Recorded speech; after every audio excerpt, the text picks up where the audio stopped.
নমস্কার দেখো বন্ধুরা, বন্ধুরা, তোমরা এই সবাই যে আমার কেমন আছো? ভাইরা আশা করি যেতেছে। ভালো আছো। আজকে অমাবস্যা বৃহস্পতিবার, আমাদের বাড়ি মায়ের ভোগ দেওয়া হবে।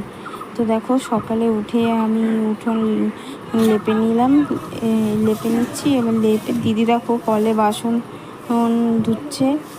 আর তারপর এখানে আমরা ভোগ রান্না করতে চলে এসেছি। ভোগে কড়াই হচ্ছে পোলাও রাখা আছে, ছোট কড়াই আলু ভাজা হচ্ছে, গামলায় আলু কেটে রাখা হয়েছে, ওই পটল ভেজে রাখা হয়েছে, ওটা সবজির জন্য। আর এখানে ভাজার জন্য পটল কেটে রাখা হয়েছে। তারপরে দেখো, এই যে মায়ের ভোগ দেওয়া হয়েছে, ছোট ছোট থালায় চাল ফল। আমি পুরো ভিডিও ক্যামেরা করতে পারিনি যখন মায়ের ভোগ দেওয়া হয়েছে। এখন দেখো, এই যে বাবা ও ঠাকুরঘর থেকে ভোগ এনে এখানে রাখছে। ভোগে ছিল পোলাও, আলু পটলের তরকারি, পটল ভাজা, আলু ভাজা, শসা ভাজা আর সুজি। এই অমাবস্যা এতটুকুই করতে পেরেছি। তোমাদের যদি ভালো লাগে তাহলে লাইক। নমস্কার দেখো বন্ধুরা, বন্ধুরা, তোমরা এই সবাই যে আমার কেমন আছো? ভাইরা আশা করি যেতেছে। ভালো আছো। আজকে অমাবস্যা বৃহস্পতিবার, আমাদের বাড়ি মায়ের ভোগ দেওয়া হবে।